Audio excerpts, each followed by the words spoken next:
Headlines. Tinubu meets APC governors, reacts to Osinbajo's declaration. Thank you. Your son has just declared. Thank you. Thank you. Thank Thank you. you. Thank you. I have no son grown enough to declare. Zamfara police rescue over 30 kidnapped victims, arrest 10 suspects. After 56 days of strike, federal government meets with ASU. On the foreign scene, Pakistan elects Shehbaz Sharif as new Prime Minister. Hello and welcome to Trust News Update. I am Ayuba Ilya. Thank you for joining.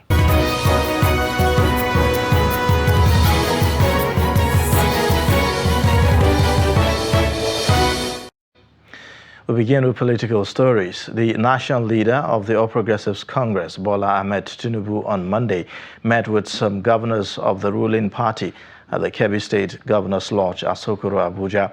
The meeting was held hours after Vice President Yemi Osinbajo officially declared his intention to vie for the presidential seat in the 2023 elections. The Chief Press Secretary to Governor Sanwo-Olu of Lagos State, Boyega Akosile, shared photos of the governors and the APC chieftains meeting on his official Twitter handle. Monday's meeting followed a similar one Osinbajo held with the governors at his Aguda House residence on Sunday evening. The former Lagos State governor, who also reacted to Osinbajo's declaration, said he met with the governors to collaborate on his 2023 ambition. The Kebbi State governor and the chairman of the Progressive Governors Forum, Atiku Bagudu, also refuted claims that Osinbajo's declaration pits Tinubu with his political godson. This morning met with members of the Progressive Governors Forum, where he has stated what he has said publicly already, that it is his intention to seek the office of the president come 2023, which he has already announced publicly. And he briefed us his reasons, his thinking, and his message. And the governors graciously all came to wait and listen to him so that we will digest what we say. He acknowledged the role of the governors in the last convention of the party, where he, according to him, the governors of the party steadied the party by helping in the evolution of a leadership that is accepted and that is widely acknowledged as that which we wish for our party. And the governors, I responded on behalf of the governors that we appreciate him, we appreciated the message, and we will definitely discuss the message at our one of our forum meetings. Thank you. You see what you're doing? Yes, sir. Yes, sir. You have to trace me to wherever you can find me. I won't say anything more than what he has said. My mission is to seek collaboration, support, encouragement of my party, the APC, for my ambition and my mission to become the President of the Federal Republic of Nigeria. Thank you. Your son has just declared. Thank you. Thank you. Thank you. Thank you. I have no son grown enough to declare.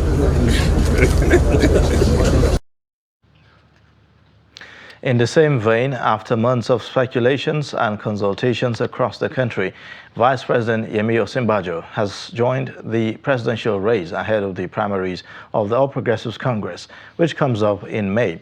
Speaking during a broadcast Monday morning, Osinbajo declared his interest to contest for the presidency. The Vice President kickstarted his declaration with a meeting with APC governors on Sunday at his official residence at the Villa.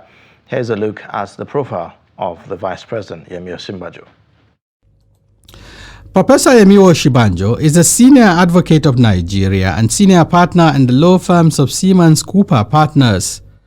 Oluyemi Olileke Yemi Osinbajo is the current Vice President of Nigeria in office since 29 May 2015. He is a professor of law, and until his inauguration as Vice President, a senior partner with Siemens Cooper Partners, a commercial law practice. He started his educational career at Ibobi College, Yaba, Lagos, where he sat for his West Africa Examination Council certificate in 1969. Later earned a bachelor's degree in law from the University of Lagos in 1975, master's degree from the London School of Economics and Political Science in 1980. His working career started at the University of Lagos, where he took a job as law lecturer in 1981.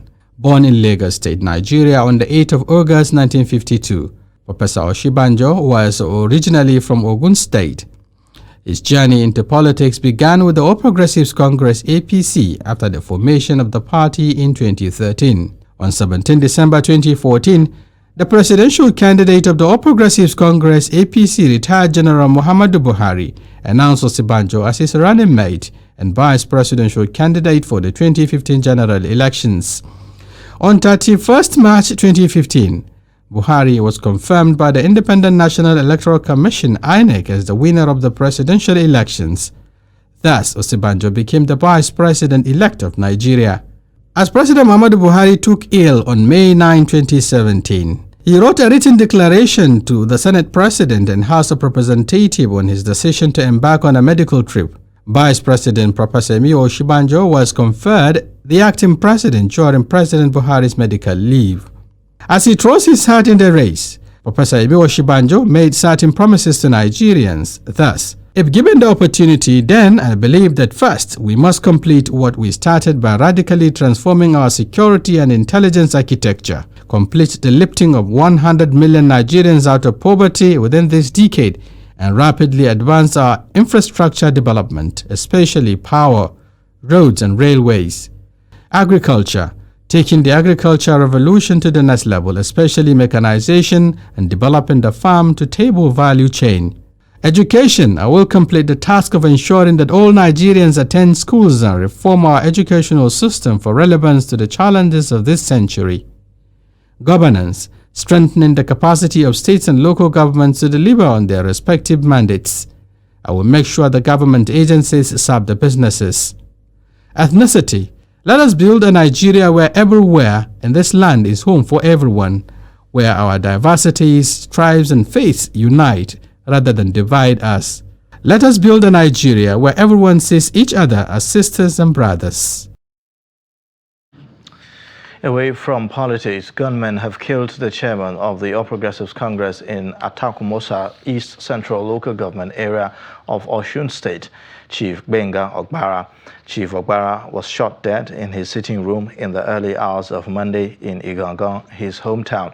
The police public relations officer of the state command, Mrs. Yemisi Opalola, confirmed the incident to journalists in Osogbo, the state capital. The PPRO, who said that the APC chairman was killed at about 12 a.m.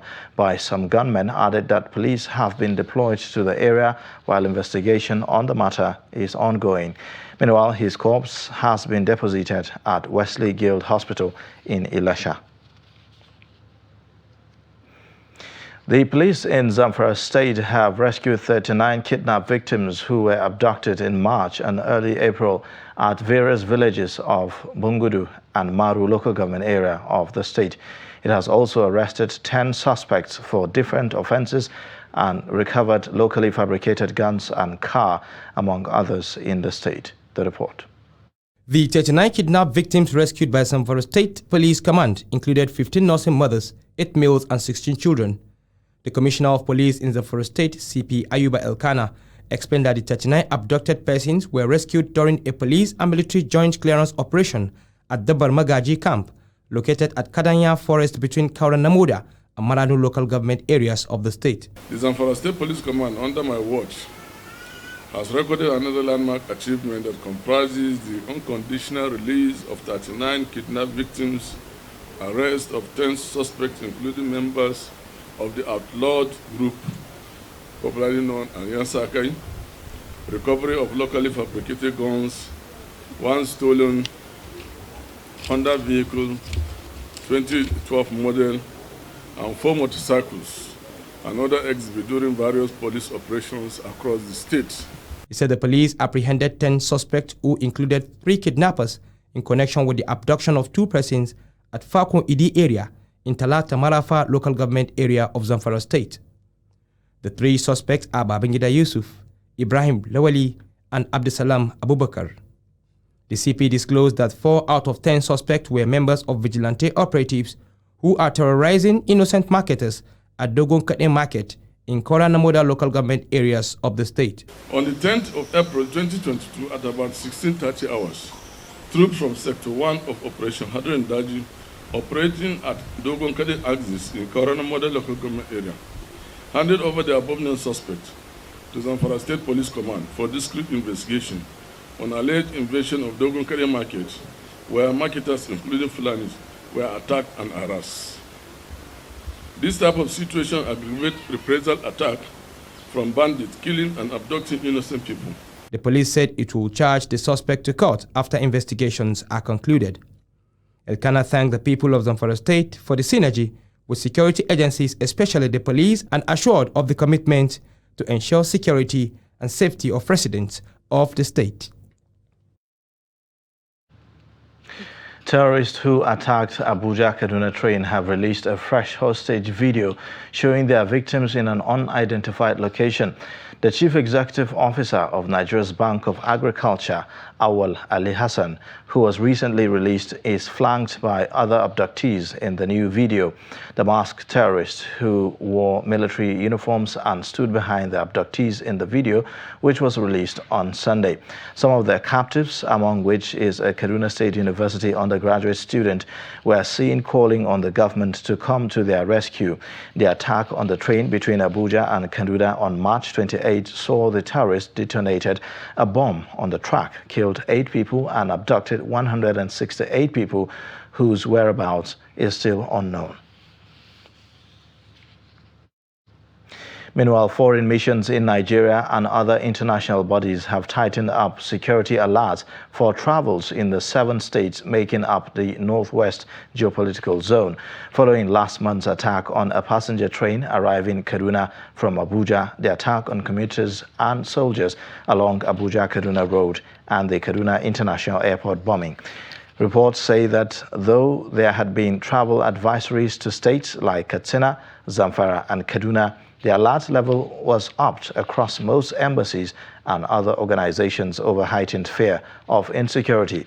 Foreign missions such as those of the United Kingdom, Canada, United States, and a host of other countries have directed their staff to avoid travel to the area. A similar ban is also placed by the United Nations, USAID, UNICEF, among others. Some survivors of the 2001 crisis in Plateau State say that they are still battling the horrific experience of the deadly unrest 21 years after. The survivors, who now reside in new settlements in some parts of Plateau and Bauchi State, disclosed this in an exclusive chat with Trust TV. The report. This is a 66-year-old retired police officer, Joel Aladi, survivor of the 2001 ethno-religious crisis in Jos, the Plateau State capital. He now resides in Jentamongoro in Jos City. He is among others who featured in a special documentary by Trust TV. Joel lost his retirement benefits to the deadly crisis, and since then, the retired officer depends on 25,000 naira pension to feed his family. You have no food of your own. You have no cloth of your own. You have no shelter where you can hide yourself. You have no secret. Anywhere you see is just like a house. Jentamongoro hosts a number of displaced people who survived the crisis. Kachalumbulus is one of them. We speak to her and other survivors who now live in new settlements in Bauchi.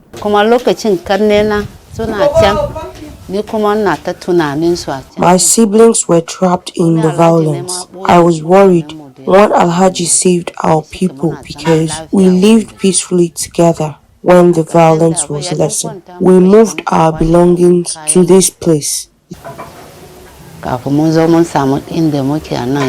is no development, no money. Life is difficult. I lost some of my family members and our family house there and others there. To lokacin da aka zo ni ina zaune ina dan na fara aiki kafin yaran aiki su zo. I was doing some work when I heard shots of explosions. We thought it was just a tire explosion, but it was violence. Apart from our lives, we lost everything. Dr. Imran Abdulrahman is a conflict management specialist. He says crises such as the one under review contribute to mental instability. You become miserable to whatever anybody offers you. It affects your psyche. You sit down and think that, okay, I'm hungry. We're waiting for when somebody will bring something for us to eat. And you join a queue and start fighting. Some other people that are far below you, you see yourself, sometimes you think that if the level of frustration can go to a level that somebody will think it's better to die than to live under this condition. The hope of these survivors and all residents of Plateau is for the state to have lasting peace where people live and coexist freely irrespective of ethnic or religious divides. Because when there is a crisis in a town, be sure that whether you are a big man or a small boy, nobody leaves you. Ibrahim Ismail reporting for Trust TV. You're watching Trust News Update. Coming up shortly. Unlimited opportunities in modern waste reduction through recycling. Details and more after this break.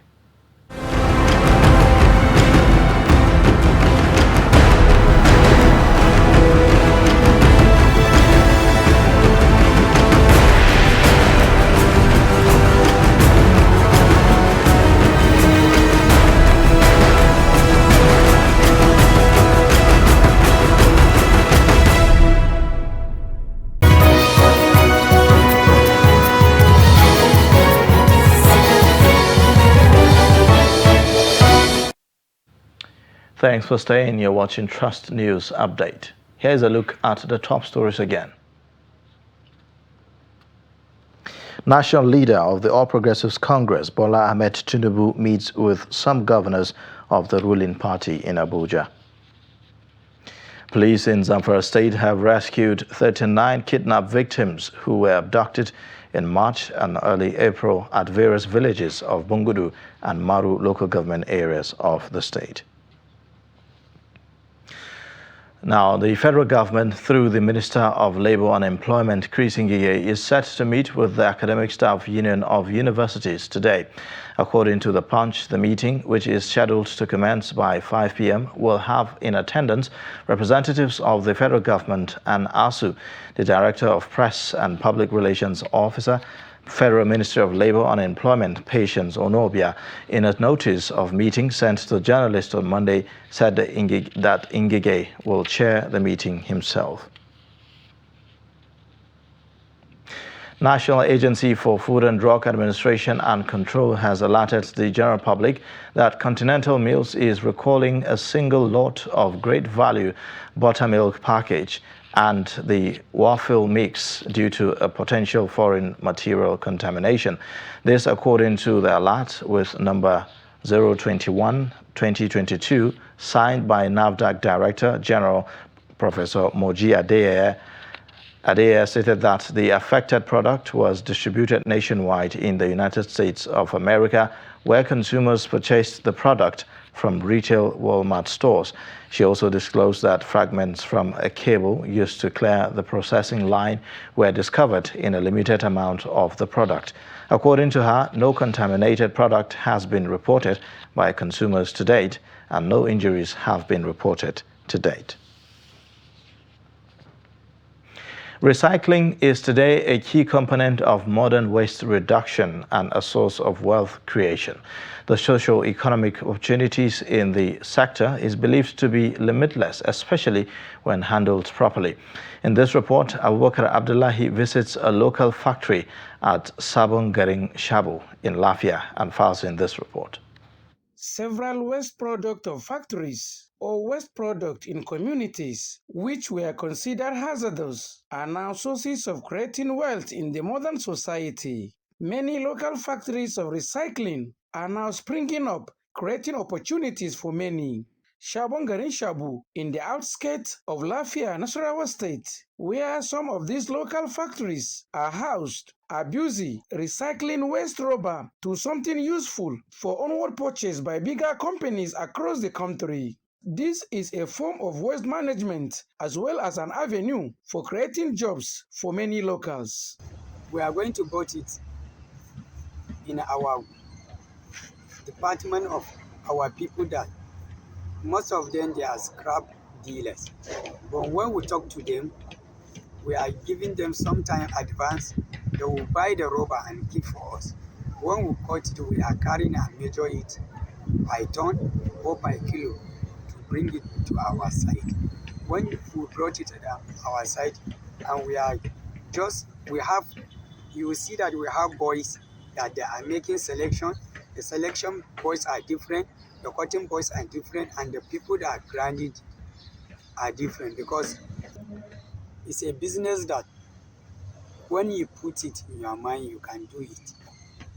And when you move to do it, you progress ever and ever that. Despite its many benefits, the concept is not without challenges. Because we have to get light at any time that we can do it. But in this time, we have almost 1 week now. The light is never stable and they are not working. And most of it affecting the people that they are granted. And when they never grant, they can't get something in that. Aminu Lawal, who depends on the business of recycling as his livelihood, said due to high level of unemployment, waste can be wealth when properly managed, especially in developing economies experiencing recession such as Nigeria. He said this trade has changed his life positively. We have nothing to say on this business rather than appreciating God because it is providing clothes, putting food on our table, among other benefits. Efficient handling of waste is an important factor in the developmental progress of any nation and the health of the people, so it is paramount, according to experts, to have a sustainable and efficient management of waste while locals like Aminu make a living. Abubakar Abdullahi, Trust TV News, Lafia. Now in business news, the Securities and Exchange Commission has disclosed that the 170 billion naira unclaimed dividends have been remitted to the new Unclaimed Dividend Trust Fund, which is being managed by the Commission and the Debt Management Office. The Director General of the SEC, Lamido Yuguda, revealed this at a virtual post-Capital Market Committee meeting held in Lagos over the weekend. He, however, stated that the monies should be released to the owner or beneficiaries with appropriate documents proving ownership. Yuguda also noted that information that has to do with unclaimed dividends can now be generated from both the SEC and DMO. The value of unclaimed dividends in 1999 was put at 2.09 billion naira and 100 billion naira in 2017 and 120 billion naira in 2018, but at the close of the 2019, it had risen to 158.44 billion naira. The figure hit 170 billion naira as of December 2020. Away from Nigeria, Pakistan's parliament has elected Shehbaz Sharif as the country's new prime minister. The newly elected prime minister said the country was on the way to posting the largest budget deficit in its history, as well as historical trade and current account deficit. In his winning speech, Sharif said that his new government was faced with the huge challenge of bringing the economy back on track following Khan's mismanagement. The newly elected minister and his cabinet will remain in power until August 2023, when general elections are due.